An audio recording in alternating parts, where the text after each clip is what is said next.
It's 3 o'clock, so I guess we'll go ahead and get started. This is the Patient Experience of Care Learning in Action Network LAN series, January, our first one in 2020. My name is Stephanie Hall. I'll be your host for today. Before we get into our presentation, I do have a few housekeeping items I do want to go over. All lines are going to be muted to help with reducing the background noises. If you do want to ask us questions, please use the chat and send to all panelists. Also, today's call is being recorded. The materials will be made available within 10 business days. Those will be sent out to all the networks, and then for networks to distribute to the facilities. So, as part of the LAN, we want you to spread these best practices that you hear from today. We want you to listen and share your approaches and experiences via the chat. We would like you to identify how this shared information could be used at your facility, and then apply at least one idea from today's LAN at your facility, something that you can take away today and implement relatively quickly within the next couple weeks to months. Before we get started here, I will introduce our speaker for the day. Her name is Susan Cooper. She is a licensed clinical social worker who has been working in dialysis for about 10 years. She has worked in New Mexico and in Florida. She currently works at a transitional care unit in Santa Fe, and she's also a member of the ESRD Medical Review Board for Network 15. I've had the pleasure of working with Susan. She spoke with us last year at one of our QIA LANs, and she was recommended by her network as doing a lot of good things with her patient engagement. So we're very anxious. She has a lot of things going on, and we're very anxious to hear from Susan today. So I'm going to turn it over to Susan. Hang on, let me unmute you, Susan.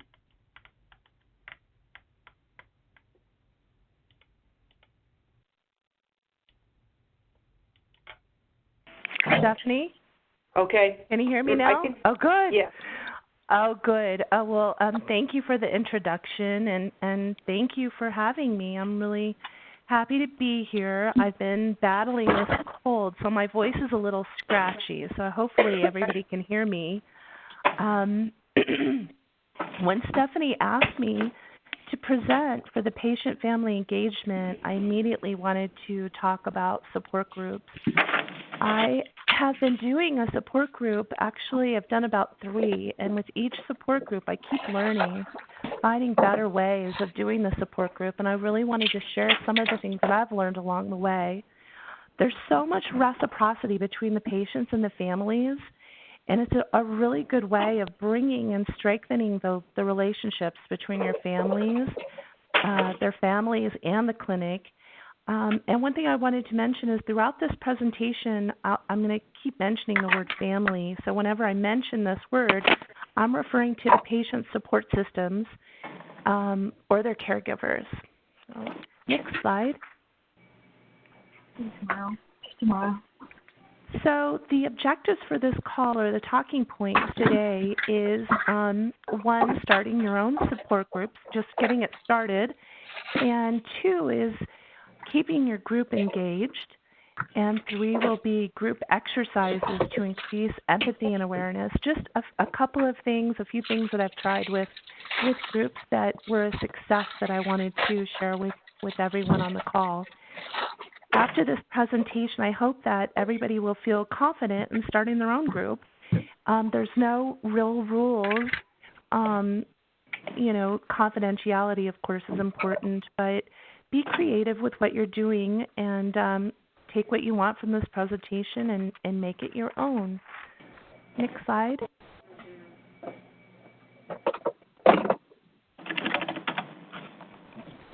Okay, I started out with a polling question here. So Matt is going to go ahead and get that up for us. Okay.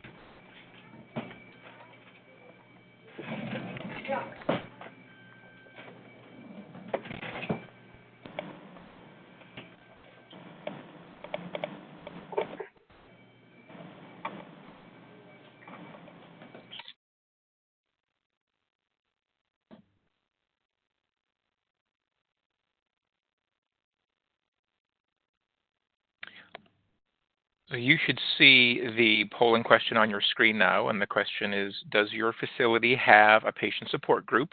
And the answers, potential answers are yes or no. So please make your selection on the screen, and then once you do that, click the submit button.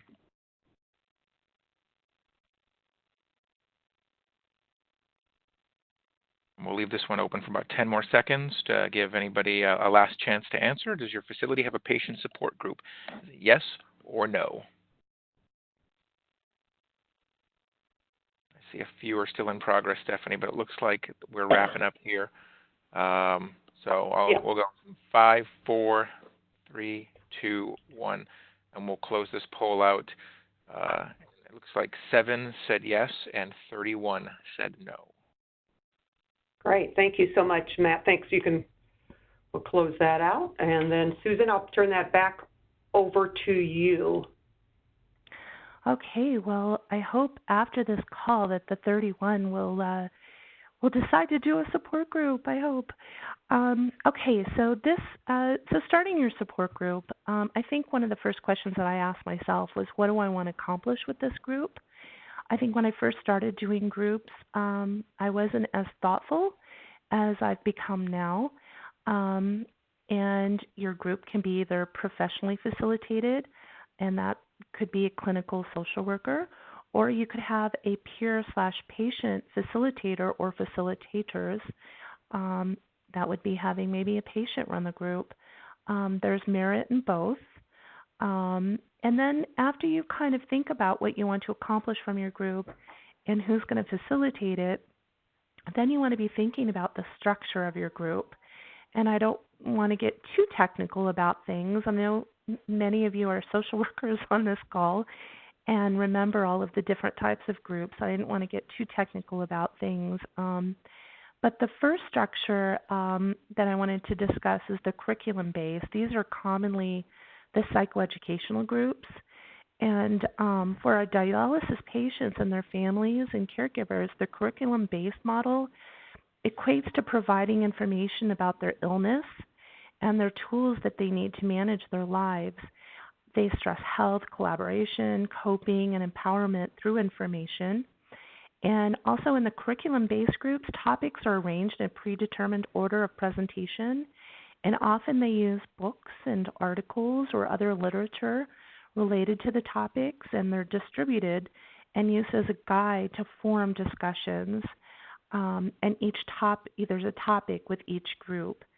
And so there's a lot of books out there. I know that there's books about grief and loss and also about dialysis in particular. The other group is the topic focused, which is discussions are focused on recovery in relation to one topic area, but are often less structured than the curriculum-based format. And so for the topic-based focus groups, topics can be rotated based upon the members' recovery and the interest of the group members. So questions related to the topic are posed to the group, and written materials may be provided to aid in the discussion, and members are asked to share their opinions or their personal experiences with recovery as related to the written material. These are the kind of groups that I really like doing.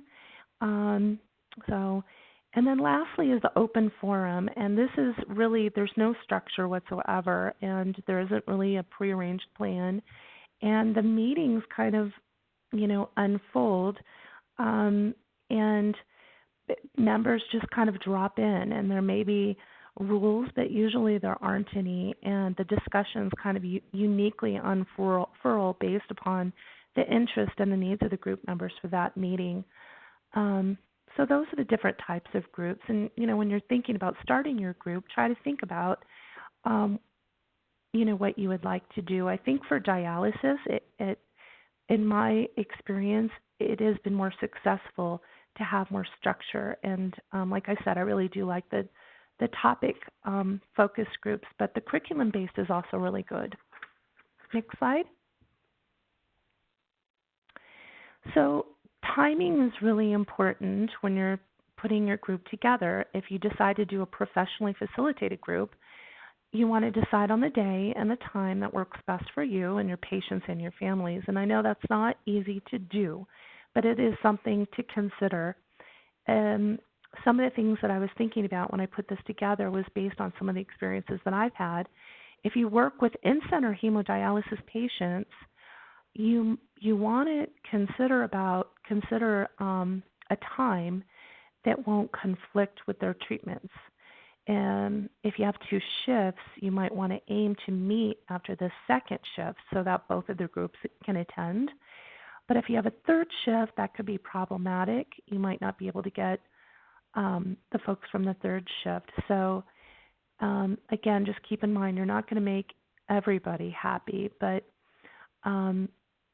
try to think about the patients, especially the ones that you think will participate, and their families. You really want to include the families because this is what this presentation is really about, and this is why I think that they've chosen me to do this presentation is because when I was doing the patient family engagement project, I really did use the support groups as a way to bring the families more involved with the patients. So if you work primarily with home patients, you have a little bit more flexibility. Working patients may be more apt to attend if the group is closer to the end of the workday. But you can also structure it, let's say at noon around lunchtime. And again, think about the patients that are really motivated and want to come.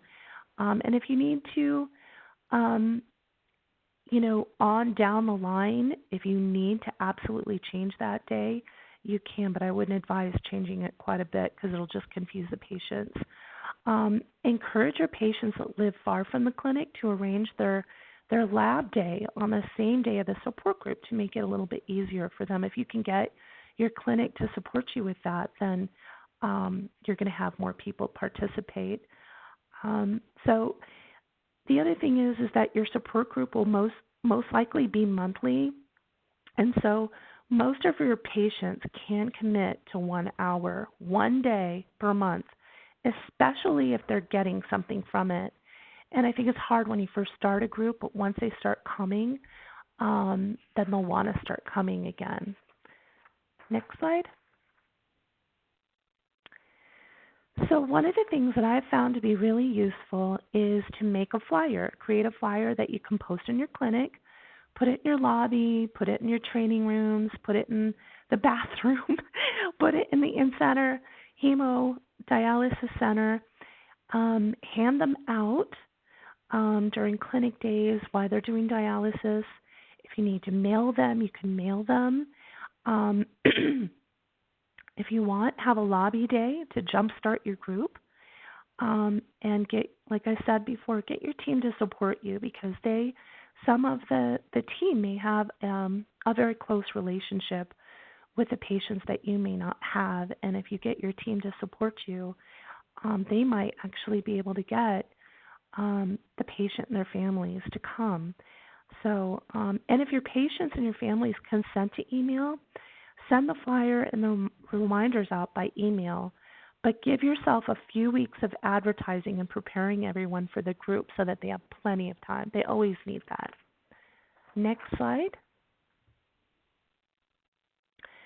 So just some important factors, some things that I was thinking about, things that I've kind of learned along the way that I wanted to share is you need to really remind your patients and their families. You need to call them, email them, write them, make sure that you write down the date and the time on their calendars or on something that they can keep with them or put up on their refrigerator. Sometimes, just having them even add the date and time to their telephones helps. And you can't really remind them enough. I mean, you don't want to be too pushy about it, but I think a good balance is to remind them at, the month before and then do it again the day before and then maybe even the day of, especially if it's in-center hemodialysis patients. The other suggestion is to bring food. People love food. And having water and coffee and some type of food or snack is important. And just keep it kidney friendly and healthy so you don't, promote any bad habits or diet. And then they come back into the clinic and tell you that the social worker gave you some high phosphorus foods. And don't switch the dates and times around, or you will confuse your patients and the families, and they probably will miss meetings, and you don't want to give them any reasons to miss them. You want to just keep them on track with that. If you find that there's nobody coming, I guess, or the group is expressing that a different time would be better, then, have a vote with the group and then change it. But again, I would really be careful with that. You're not going to make everybody happy. But if you really need to, and the people in your group really feel that they want a different time and they're all in agreement, then I think it would be a good idea. Don't be late or cancel. Plan in advance if you really need to change a date. If you have plans to go on vacation or something like that, let them know in advance that you're going to push the group back by a week. Try not to change the time that you're meeting or the day. So if you're meeting on a Friday, just push it back by a week, because when you start switching the days around, you know how that goes. The patients get really confused. And another important factor is go over confidentiality at the first group meeting. Pass it out. When you go over confidentiality, make sure you have some of the rules for the group and have them sign it. And then with every new participant that comes into the group, go over confidentiality with them. So I think that in the beginning, when you're first starting a group, the patients, they easily forget. They have a lot of doctor's appointments, they have their labs appointments and their dialysis treatment, so it's easy for them, to forget this date. And at first, you just, you may see that, but if you're persistent and you keep reminding them, they catch on. And once, like I said before, once they start coming to the group and they start building camaraderie, they start to build relationships with the other people in the group, and they start to really enjoy themselves, and they probably won't need as much reminders. And the other thing I just wanted to mention is try not to be late if you're the facilitator. If you are not showing them that this is important and you're switching the dates around, or you're late, or you're not prepared, then they start to think that it's not important either, and they stop coming. Next slide.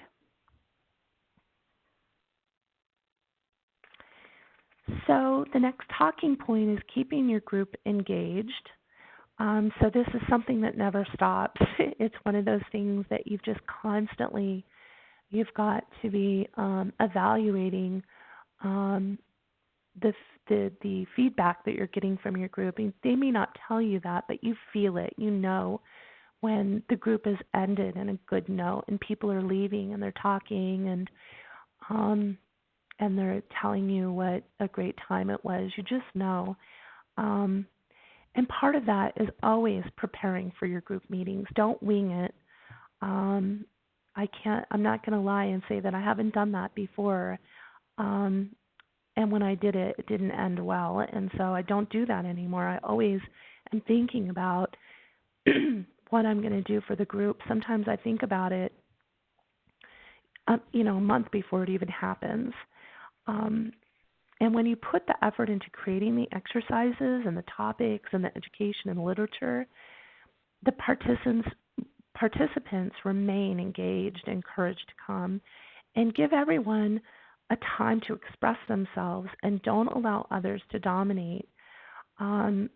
Anybody that's done the groups know what that's like.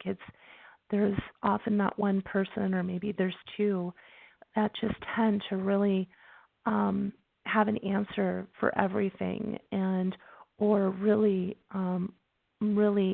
are very needy, and they need to express themselves, and they're not really aware of the need that the other participants have.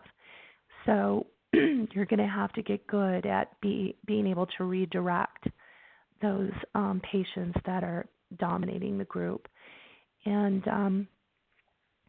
facilitate and encourage the peer-to-peer support. Don't take the lead. Lead the members towards supporting each other. I have found that when this happens, it's just this magic that happens, and the patients, they really love, and the families love being able to support other caregivers, other family members, and the patients love being able to help others, and to also just, when something resonates with them, to be able to speak freely about that. And the best groups are the ones when the facilitator really doesn't have to do a whole lot of facilitating. The group, they know the rules, they know to take turns, and they're there just really supporting one another. Create interesting structure, fun openings, hopeful endings, and even homework. And I'm going to share a little bit of some of the ideas and some of the exercises that will help your group remain engaged. Always invite the new patients and their families to the group.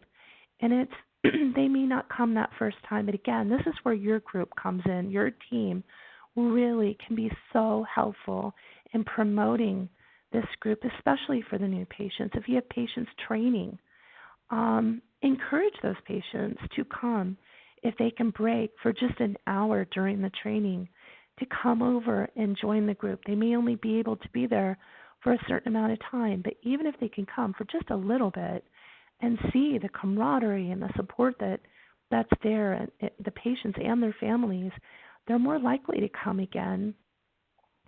Plus, the new patients, they really need help in the beginning, and this is a good way for you to kind of rely on the support group to help you with the patients and their families that are transitioning into dialysis. I mean, the goal is to get your participants the support that they need and open a supportive space in the group so that they can help others. The more diverse your group is, the more opportunity there will be for learning from one another. So the more people that you can bring in, the better this group is going to be. And the patients and their families, they know ESRD, they know dialysis, they know diabetes, they know the emotional side of things better than anybody. So what better way of getting your patients, their family members, the care that they need, the support that they need from their other comrades, people that have gone through it, and creating that support and safety to express the grief, the loss, and all the other emotions, the ups, the downs, the in-betweens, with those that have already been through it. That's the icing on the cake. It also reminds the patients that have been doing dialysis to see how far they've come, or possibly reminds them to be more thankful or positive, or just reminds them that things can be worse. So there's a lot of reciprocity between the patients, the families, and the new people that are coming into the group. Next slide, please. Okay, we pause here for a moment, Susan. Thank you. And if Matt could open up the polling question number 2 we have for the audience. Great, thank you very much. It should be open for you right now. You should see it on your screen. And the question is, does your facility utilize exercises that increase empathy and awareness?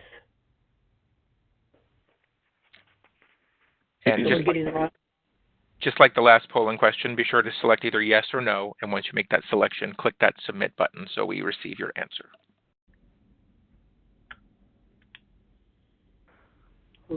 We're getting quite a few answers. We'll just give them just a few more seconds, and we'll close out the poll in 3, 2, and 1. All right, we'll go ahead and close this. We've still got a few in progress, so it's going to take 20 seconds or so to tally the results. But general feedback that I can see on the screen says 27 respondents said yes, they do, and 13 respondents say no, they do not. Perfect. Thank you, Matt. And Susan, I'll turn that back over to you. Okay.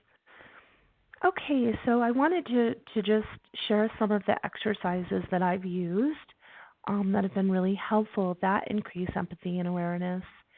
One of the things that I think is really helpful, now we have access to all of these different incredible videos, and YouTube has just about everything on.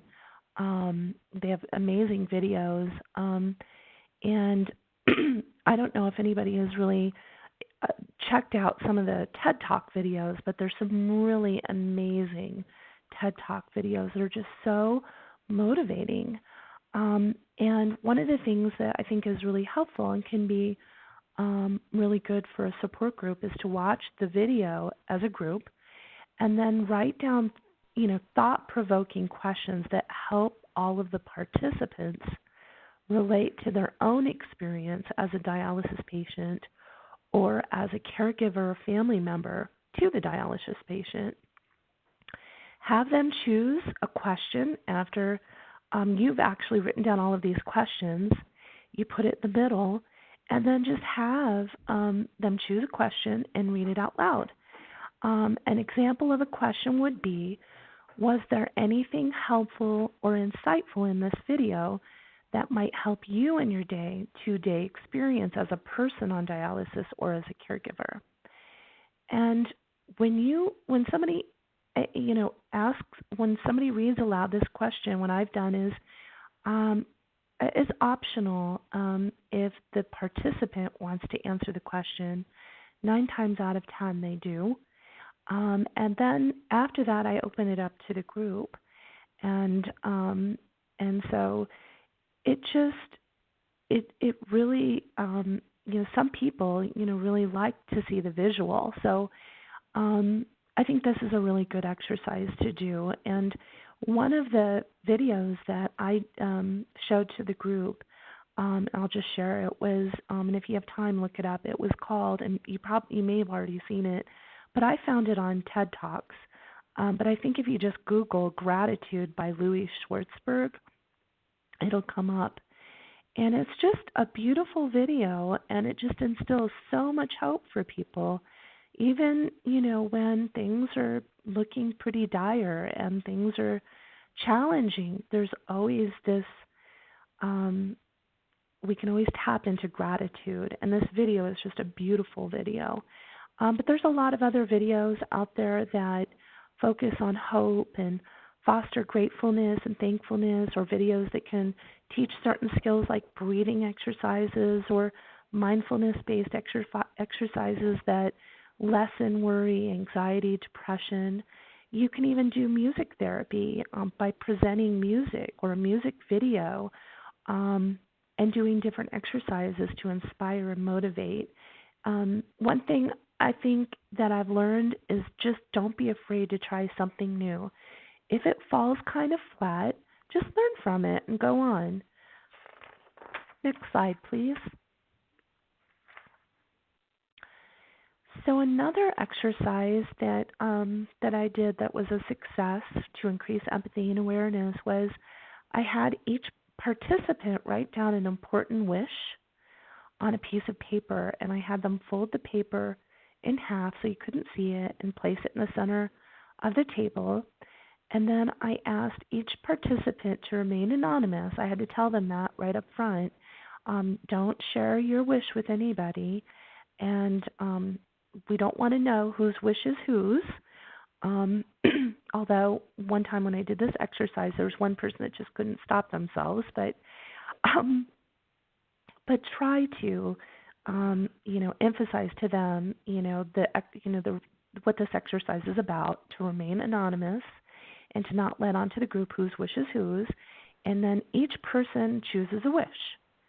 And if they choose their own wish, ask them to choose another. And then each participant will read aloud their wish. And the participants are asked to share their own thoughts and comments. And then afterwards, it's opened up to the group. And so some of the examples of the wishes that I've seen, one of them was a caregiver that shared, I wish that my mother cared more about her health than I do.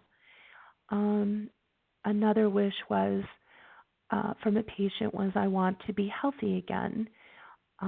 Another example of a wish was, I hope I can live another year to meet my new grandchild. So you can imagine the impact that this can have to hear someone else read something that is so deeply felt by the person who wrote it, and to hear it from another person and how they relate to it or how they empathize. It's helpful to them to look at things from different perspectives. And for patients and family members that are more reserved, that aren't that eager to open up and share, this is a really good exercise for them because they can remain anonymous and receive the support that they want and need. And patients learn so much from the families and vice versa. You know, when somebody says, I wish my family cared more about her health than I do, when a patient that doesn't even know, doesn't know this person personally other than the group hears that, they can relate to that, and it helps them be more empathetic towards their caregiver and vice versa. Next slide. So another exercise that we did that was also a hit was I wrote down common emotions that dialysis patients and caregivers often feel, and I wrote it down on pieces of paper. I actually put it on little cards so that I can use them again, and I flipped them over so that they couldn't see them, and I had each participant choose a card. If they would rather choose another card, they can. It was kind of an interesting exercise when somebody picks up a card that may say sadness, and they quickly discard the card. They don't want to go there. So I just kind of say before they start choosing, I would say, if you pick a card and you have a really strong reaction to it and you don't want to talk about it, that's okay. But you might want to reflect on that later and just think about why you are feeling that strong emotion. And some of the examples that I used of common emotions were guilt, sadness, fear, burdened, overwhelmed, angry, hopeless, thankful, grateful. And you can use this exercise more than once. And if you want it to just stay on the positive side of things, you can. You could write down a whole bunch of positive, emotions. Or if you want to keep it kind of like, they never know what they're going to get, that's also kind of fun too. And I think there's something fun about choosing a card. It's like playing a game, I guess, You never know what you're going to get. And it seems like the patients and the families and the support groups that I've done really like it. Next slide. So the openings and the closings of a group are really important. And how you open the group and how you close it, I have found, through my experience, the opening kind of can often set the tone for the group, and the closing sets the tone for when they leave and what you're giving to them, through the coming weeks before you meet again. Depending on how big your group is, you might be able to have an opening and a closing. If your group is really large, you might need to extend your meeting. Maybe you decide that you want your meeting to be an hour and a half. You may want to extend it to 2 instead, or if you have a 1-hour group, extend it to 1.5 hours. My group right now is about 1.5 hours. So the openings and the closings can be the same each week, or you can be creatively different each month. An example of an opening might be asking the group how their last few weeks have been and if there's something they would like to share with the group. You have to be careful with this, and if somebody's kind of running on in the group, you have to be aware of the time, but especially in the beginning. But once people catch on, what the group is all about, and that really there's so much more to this group, people will not take up all that time because they really want, to get into the meat of the group and really start doing those exercises and talking about, and really doing the exercises. So the closings can be something the facilitator reads that leaves the group with hope. It can be an opportunity for participants to share any upcoming event or experience that may require positive thoughts, prayers, or words of encouragement. But you always want to leave the group on a high note. The closings are so important. So be creative. You can write down hopeful quotes on pieces of paper and have each person choose one and read it. You could either do that at the opening or the closing. You can write down words like give, share, love, peace, light, joy, and have the participants choose one. You could do that for an opening or a closing. You can ask them to use this word, whatever it may be, share, give, love, as a word to inspire them in the coming weeks or to inspire others. No matter what you decide to do, just always leave it on a light and a hopeful note. And don't be afraid to be creative. Some of these exercises you're going to fall flat on, and some of them you're not. But just gauge that when you're sitting with your group. You're going to see the kind of responses that you get. Next slide. So I just want to end this by saying that it's just important to learn from each group that you do. And, if you fall short on a group, it's okay. Just think about, kind of replay things. And you almost always know where you fell short. And just change it the next time. Don't be afraid to address certain uncomfortable blunders that happen in the moment. It's better to address it right then and there than to wait until the next group meets. But if that happens, don't be afraid to address it in the next group. Because sometimes those feelings, may be there in the next group. And if you feel uncomfortable and you felt like something just didn't set well, maybe a patient said something or a family member said something that made somebody else feel uncomfortable, or maybe the facilitator said something that made somebody feel uncomfortable. If you even have one little doubt that you did that, it's probably, I think it's best to address it in that moment. If you can't, do it at the next one. And stick to the rules and type them out. Make a little flyer that talks about the rules of the group.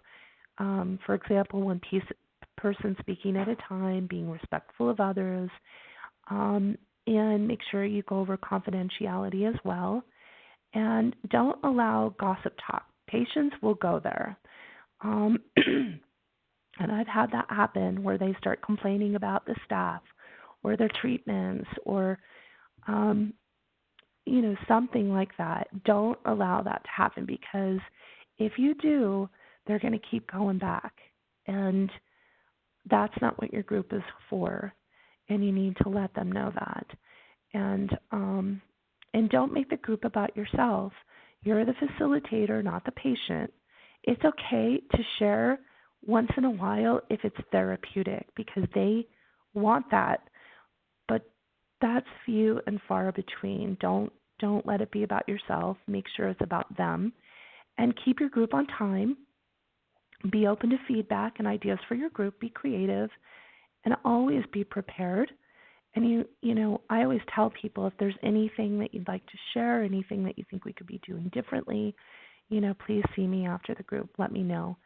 let everyone know that all religious beliefs are respected. No discrimination based on race, religion, or sexual orientation is permitted. You can put that in your rules. And you know, and I think it's really important that those things are addressed, and that you also, when you're saying prayer, you let people know in the group up front that, and that's something that I put in the rules, is that often, you know, there's going to be those opportunities where people will be talking about prayer, or they're going to be talking about their own religious beliefs. We all have to be tolerant of that and open, and participants need to feel that they can do that, because their spiritual beliefs are what help them get through some of the most difficult times. And so it's really important that we share that, open that space for them to be able to do that. So I guess we're going to open things up for questions. That's all I got. Thank you, Thank Susan. you. Yeah. Very, very good. We do have a couple questions, and what comes in, it says, can you email the links or titles to any of the recommended videos? I think TED videos or the YouTube, or can you talk about them now and then we can send them out again? Do you have specific ones you'd like? So, yeah, I'd be happy to put that together, and I could send it to you, Stephanie, some of the ones that I've used. Okay. And I can get that out. Okay.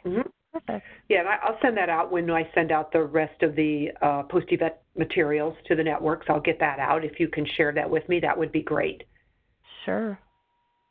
Another question, can you share your group rules, your confidentiality rules a little bit? Yeah, actually, let me pull one out and take a look at it here. I'll just, and maybe I can share that too, actually. Let's see here. I actually was given this, and then I just changed a few things around. It talks about what a support group is. It says a support group has members that can provide each other with various types of help. It goes on to talk about how it's an opportunity for coming together. It talks about what is confidentiality and why it's important. It talks about the role of the facilitator. And then instead of rules, it says group perimeters. It just says focus on supporting each other, respect confidentiality, respect another's point of view, time sharing, allow everyone a chance to speak. Just listening is okay too. No right or wrong with regards to one feels. Setting a goal for each subsequent group meeting. There is no discrimination against one's religious beliefs. It goes on here to talk about some of the different discussions that we'll have. And it says possible subjects may include. And so I don't know. I guess maybe what I could do, Stephanie, is send this to you as well. Okay. That way, if somebody wanted to use that, they could. That'd be great. Just give them some ideas to maybe get started and get thinking for their rules. I'm sure everybody can customize it a little bit. Now, is that the same as your confidentiality form? Okay. It is. Okay. It is. Yeah. Okay. And I go over it on each group. I really stress that, how important it is to have confidentiality in the group. And I think that the participants really, even after they've been told about it, they like to hear it again with every new patient. Right. Good. Well, anybody else, please submit your questions to the chat box for Susan here. And any questions about her presentation or anything about support groups or work with the patients and family that she's done. While we're waiting to see if any questions come in, I just want to say that if your facility has a promising practice relating to improving the patient's experience of care, we'd like to hear from you. because we will be doing these LANs every other month. We like to hear what's going on in the field, in the facility, to increase your patient experience of care. So please let us know. Please let the NCC know if you have, or your network, and the network can get in contact with us, that you'd be willing to share your best practices.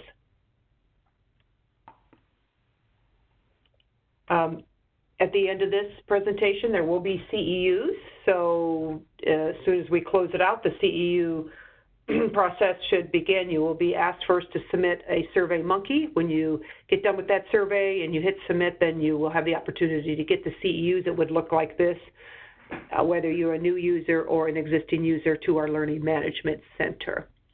At this time, I don't see any more questions in the chat box, and so I think we will go ahead. Anybody else have anything else for Susan? If not, I guess we'll go ahead and close out the LAN. Thank you again, Susan, for taking time out of your day. I know you've been sick battling the flu, so thank you so much for coming on today and sharing. Again, thank you, Network 15, who recommended Susan to present today. I really appreciate that. And thank you, everybody, for taking time out of your busy day for this PEOC LAN. Thank you, everybody, and have a good rest of your day. Thank you. Thanks, Stephanie. Thank you.